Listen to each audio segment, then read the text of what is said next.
Hello दोस्तों, welcome करता हूं पाइपिंग टेस्ट क्लब में। दोस्तों मैं हूं नूर। दोस्तों आज हम बात करेंगे पाइप फिटर के क्लाइंट इंटरव्यू में क्या क्या पूछता है।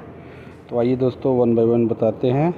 इंटरव्यू के लिए जाते हैं पहली बार तो क्लाइंट आपसे क्या क्या पूछता है। देखिए, जब भी आप क्लाइंट के सामने जाते हैं तो क्लाइंट सबसे पहले आपसे पूछेगा कि आप क्या काम करते हो। तो आप जो काम करते हो, फिटर, फैब्रिकेटर, तो आपको बताना है कि मैं फिटर का काम करता हूँ। जबकि क्लाइंट को ये मालूम रहता है कि आप फिटर का काम करते हो, क्योंकि क्लाइंट जब भी इंटरव्यू लेने आता है तो वो स्टेप बाय स्टेप, जैसे फिटर, फैब्रिकेटर, फोरमैन, वेल्डर करके लाइन बाय लाइन से इंटरव्यू लेता है। फिर भी आपसे ये सवाल पूछता है कि आप क्या काम करते हो।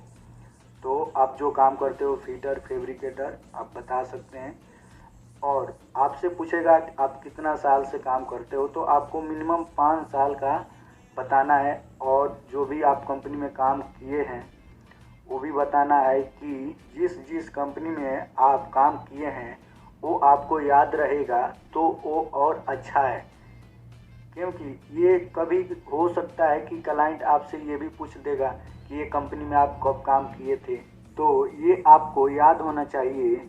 और देखिए, कभी भी आपको क्लाइंट से ये नहीं बोलना है कि अभी मैं 3 मंथ या 4 मंथ या 6 मंथ से घर पे बैठा हूँ। कभी भी आपको क्लाइंट से ये बोलना है कि अभी मैं ये कंपनी में काम कर रहा हूँ। कभी भी आपको रनिंग पीरियड बताना है कि मैं अभी ये कंपनी में काम कर रहा हूँ। आपको अच्छा कंपनी किसी जो भी आप कंपनी में काम किए हुए हैं उसका भी नाम बता सकते हैं। तो आपको ये नहीं बोलना है कि अभी मैं जॉब नहीं कर रहा, आपको कभी भी रनिंग बताना है।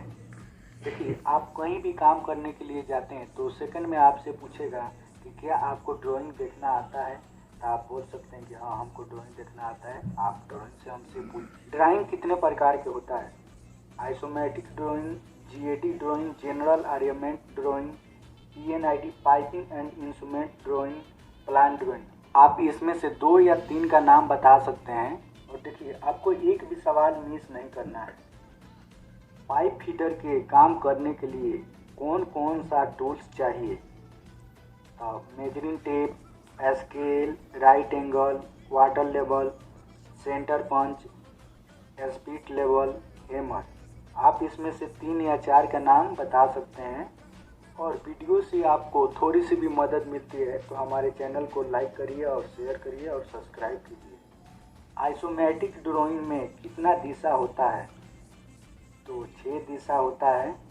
North, south, east, west, up, down.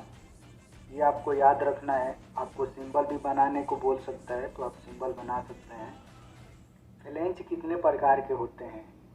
तो आप बता सकते हैं। वेल्डोलेट flange, slip on flange, socket weld flange, blind flange, orifice flange, threaded flange. आप इसमें से 4 या 5 का नाम आपको याद रखना है। और इसका सिंबल बनाना आपको नहीं आता है तो आप कमेंट कर। क्या आपको गैस कटिंग आता है? तो आप बता सकते हैं कि हाँ, हमको गैस कटिंग आता है। अगर आपको गैस कटिंग नहीं आता है तो आप कमेंट में लिखिए, हम उस पर एक वीडियो बनाएंगे और बताएंगे कि उसका क्या क्या प्रोसीजर है और कैसे कटिंग करते हैं। कितना mm का पाइप है तो उसमें कितना का नोजल लगेगा, ये सब मैं आपको अच्छी तरीके से बताऊंगा। आप कमेंट करके बताइए। 10 इंच का इल्बो सेंटर 45 डिग्री में कितना होगा? तो ये जो है आपको याद होना चाहिए। और 1 इंच से लेकर आपको 10 इंच तक 45 डिग्री में और 90 डिग्री में, 30 डिग्री में, 60 डिग्री में, 50 डिग्री में, 22.5 डिग्री में आपको याद होना चाहिए। क्योंकि जब भी आप क्लाइंट के सामने जाते हैं तो क्लाइंट आपसे ये पूछ सकता है कि 45 डिग्री में 10 इंच का इल्बो सेंटर कितना होगा। तो आपको बता सकते हैं। पाइप में बेवल कितना डिग्री में होता है? 37.5 डिग्री में होता है। देखिए, इसमें से 5 या 6 सवाल आपको क्लाइंट इसमें से पूछेगा, आपको याद होना चाहिए। पाइप फिटिंग में क्या क्या आता है? Ilbo, T, flange, reducer, वेल्डोलेट, 12 inch का ओडी कितना होगा। देखिए कभी भी आप क्लाइंट के सामने जाते हैं तो क्लाइंट आपसे पूछ सकता है कि 12 इंच का ओडी कितना होगा। तो क्लाइंट आपसे, देखिए क्लाइंट आपसे कभी भी इंच में पूछता है और आपको जवाब mm में देना होता है। तो देखिए अगर आप इस फील्ड में आगे काम करना चाहते हैं तो ½ इंच से 30 इंच तक आपको याद होना चाहिए। कंसेंट्रिक रिड्यूसर तथा इंसेंट्रिक रिड्यूसर में क्या अंतर है। कंसेंट्रिक रिड्यूसर चारों तरफ से स्लोप रहता है, जबकि इंसेंट्रिक रिड्यूसर 3 तरफ से स्ट्रेट सीधा रहता है। वो तो दोनों रिड्यूसर का प्रयोग पाइप में प्रेशर बढ़ाने के लिए किया जाता है, पर इंसेंट्रिक रिड्यूसर का प्रयोग पाइप का लेवल किसी एक साइड में बराबर रखा जा सकता है। पाइप का टॉप लेवल सही रखना है तो इंसेंट्रिक रिड्यूसर का सीधा वाला हिस्सा टॉप में रखकर फिट किया जाएगा। इसी तरह बॉटम का लेवल भी मैनेज कर सकते हैं। वाल्व कितने प्रकार के होते हैं।